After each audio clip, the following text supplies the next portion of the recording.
Hi, good morning, Luzon, Visayas at Mindanao. Kumusta po kayo ka-coffee? Ito si Amy Marcos. Tinuluyan na talaga. Hindi na binabanggit sa mga campaign rally ng alyansa ng kapatid niya mismo, dinededma na siya. Sumagot si Amy Marcos. Nagpa-press conference, pero siyang press conference at tinanong siya patungkol dito sa usapin na yan. Ma'am, hindi ka na binabanggit ng kapatid mo. Ay, tama lang yan ka-coffee dahil grabe naman kasi ang ginagawa nito ni Amy Marcos para lang ipagtanggol itong mga Duterte. Sige, pakinggan natin itong buwelta ni Amy Marcos kasi parang lumalabas dito, kayo to nagpupumilit sa akin Pinilit ninyo ako maging parte dyan ng alyansa Wow. Parang ungrateful yan natutulungan niya siya ng alyansa In fact, maraming gusto maging miyembro ng alyansa pero secured yung isang spot dyan dahil kapatid siya ng presidente. Tapos ngayon, parang dating nanunumbat Oy, talaga naman si Manang Amy Anyway, pakinggan natin ka-coffee itong sinasabi ni Amy Marcos sa kanyang press conference. Sabi niya okay lang, pero may halong sumbat. Sige. Sa Kamuning Bakery ito itong press ko na to Ngayon, yung tungkol sa rally na hindi na ako binanggit, okay lang. Tiisan tayo, wala tayong magawa. Total, sinabi ko naman bulat sa poll, baka mauwi ito sa away-away ng dalawang panig. Ayoko maipit. Sinabi ko na yun nung umpisa pa. Kaya sabi ko, independent na lang ako. Pupunta ako sa rally kung saan barkada ko yung lokal, yung host. Yun sabi ko. Yung unang rally sa Ilocos, nagwawala na yung anak kong gobernador. Sumipot ka naman. Lakad natin to. Yun, di sumipot ako. At yun nga. Pero yung ibang rally talagang hindi ko na pinupuntahan. Pumunta naman ako. At pinagpilitan. Matagal na rin yung tiis ko sa totoo lang. Wait. Aba, natitiis pala siya. Matagal na raw yung tiis niya. Edi sana all. Siya pala ang nagtitiis niyan. Una, selfish si Amy Marcos. Para siya naging selfish dyan.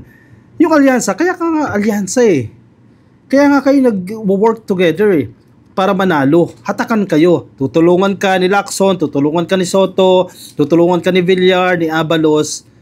Kaya ang alyansa Pero ang labas dito kay Amy Marcos, bahala kayo, kikilos kayo dyan, pero may sarili akong buhay. Selfish. Yes, politics. Wala tayong magagawa. Yan yung reality ng politics. Pero user-friendly ang labas niya dyan. O sige, bahala kayo. Basta endorse nyo ako, tulungan nyo ako kung nasaan kayong lugar. Kasi lately lang naman siya hindi bine-mention Ibig sabihin, nakikinabang siya sa endorsement ng alyansa, yet hindi siya nagpa-participate sa ginagawa ng alyansa. Selfish. That's the first point. Selfish itong si Amy Marcos. Sana malaglag. Total humihiwalay siya Ang alyansa, meron event sa ganitong lugar, siya magkakaroon din sa ibang lugar. Diba? Pagkasarili. Sana malaglag. Naku, iiyak yan pag nalaglag. Second, total matagal na akong nagtitiis. From the very beginning, napilitan lang. Malinaw na malinaw yan. Napilitan lang siya.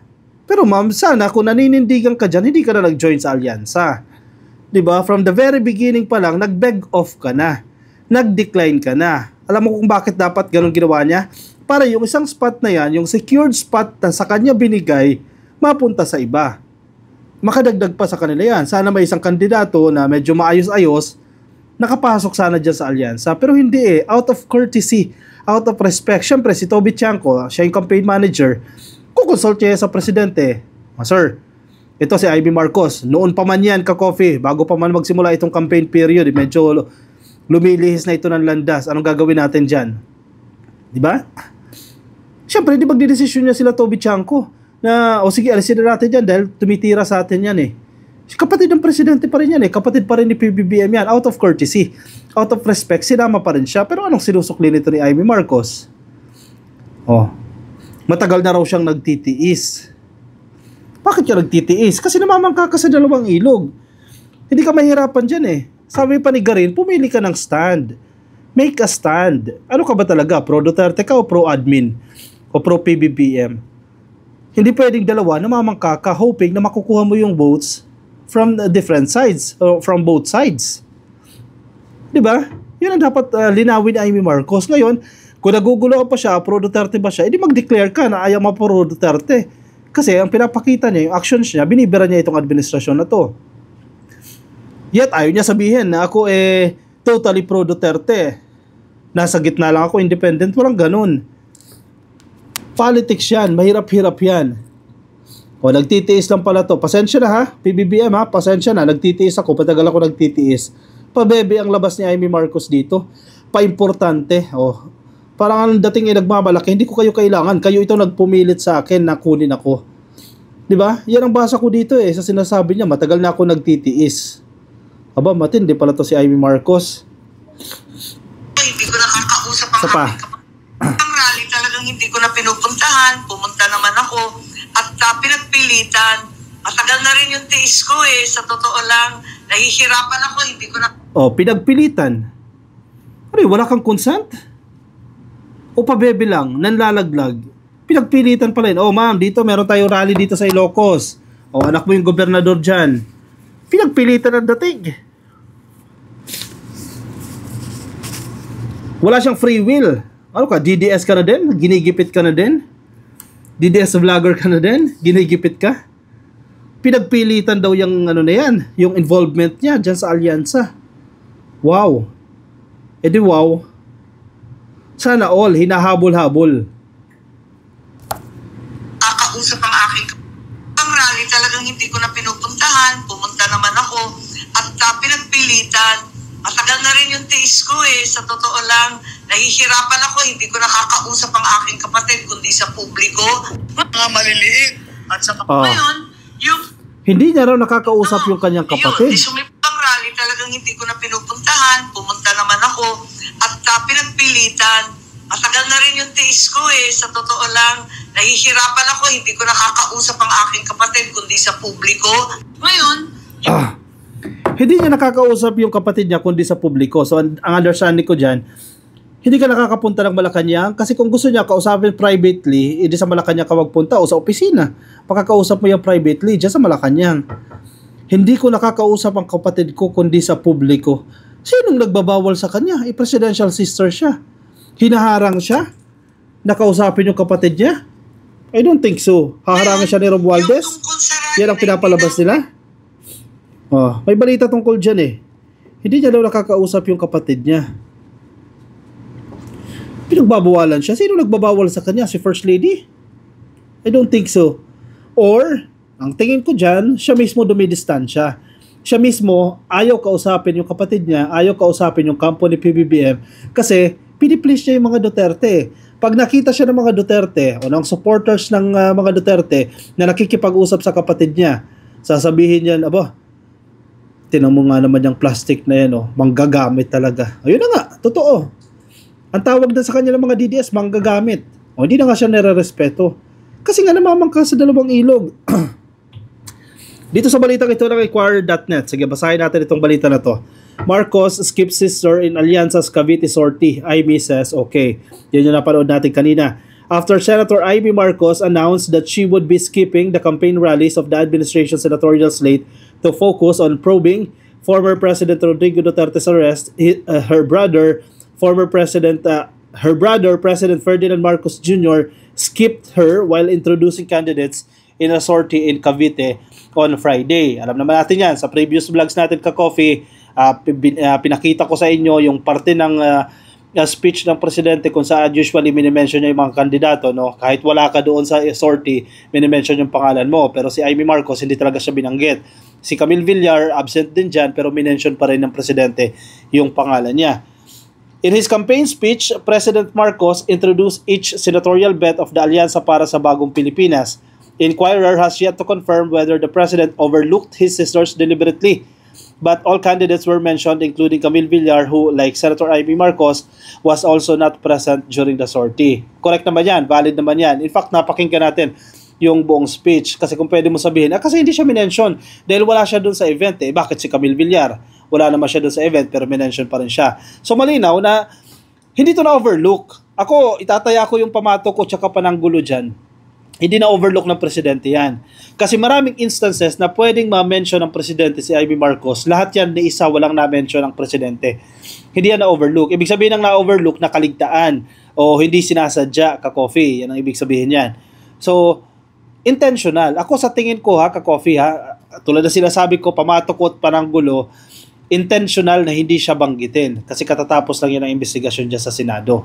Kasi pinahiya ni Amy Marcos yung kapatid niya. Alam naman ikaw lagi ang bida, ikaw lagi pagbibigyan, di ba? Sobra-sobra ng ginawa namin sa'yo, tapos ikaw lagi gusto mo, pabor lagi sa'yo. Intentional yan na hindi siya binanggit.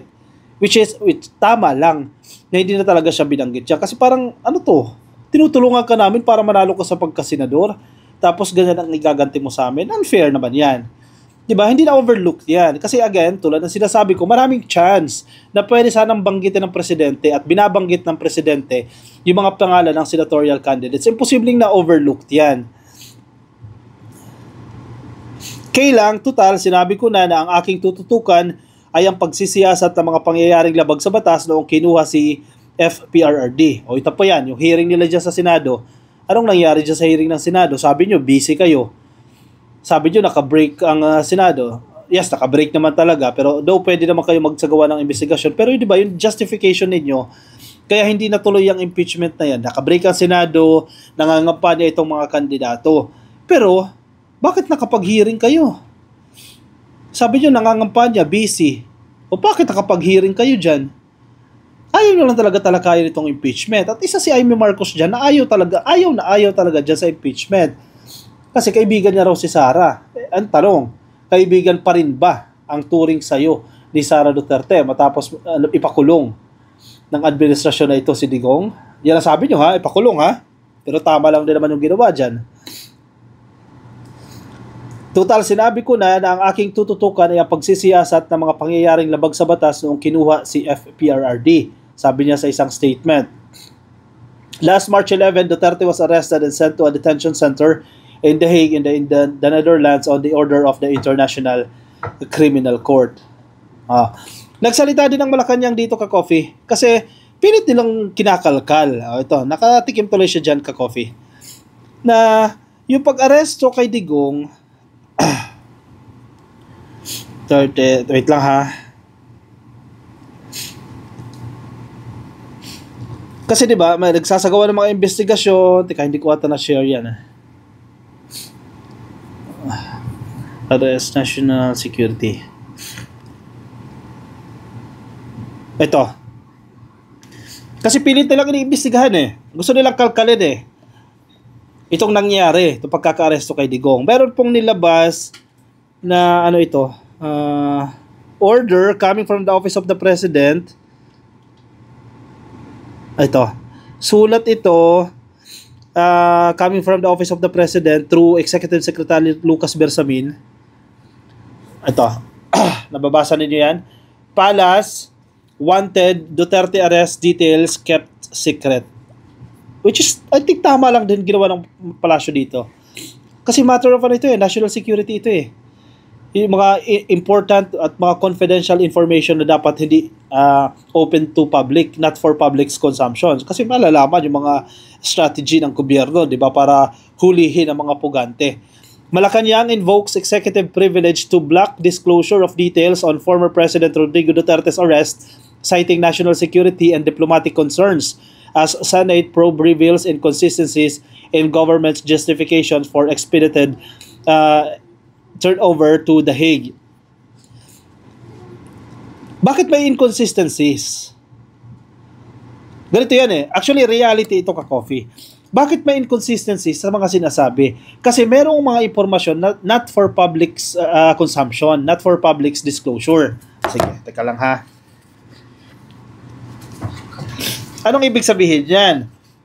Kung nagtatrabaho ka sa security agency, sa law enforcement, hindi mo sasabihin, aarestuhin na kita.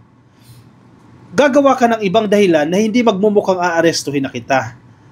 Strategize ba? Gagawa ka ng paraan para hindi mabuko yung front mo. Kasi paano mo siya maaresto kung ibubulgar mo? O sige, mag-post ka sa Facebook, hello, good morning, ito aarestuhin ko na si Digong. Hindi gagawin ni Tory yan, ni General Tory. Paano niya maaresto yan? Kaya may inconsistencies kasi hindi alam lahat ng tao yung nangyayari sa likod. I hope nagigets nyo yung punto ko ka-coffee. Posibleng ako, ordinaryong tao ka-coffee, hindi natin alam kung ano yung nangyayari sa loob. So magkakaroon tayo ng mga interpretations. Bakit ganyan? Kasi hindi natin alam yung totoo eh. Bakit ganon? Bakit hindi tugma yung statement ni Juan sa statement ni Pedro? Kasi hindi natin alam yung lahat ng totoo at hindi natin dapat malaman yun. Tinatago yun ng law enforcement agencies kasi nga, it is either a matter of national security and merong source na pinoprotektahan, which is parte ng trabaho nila.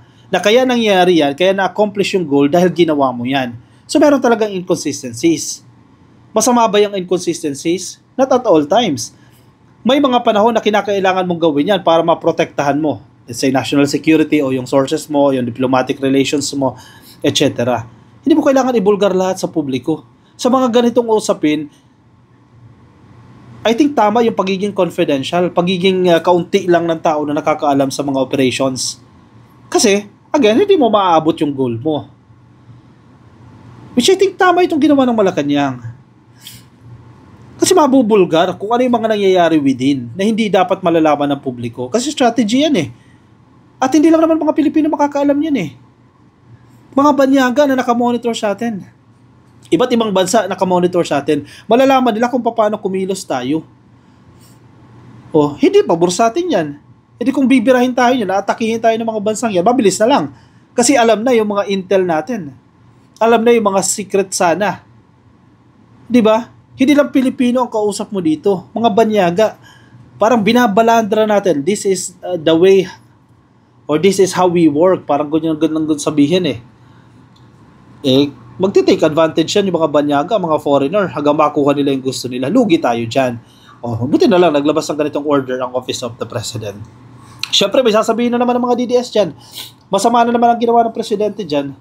Ay hindi kasi kayo nag-iisip. Hindi kayo kasing kataltalino ng administrasyon na to na sinasabi ninyong weak. Ganyan talaga. Pasensya na kayo.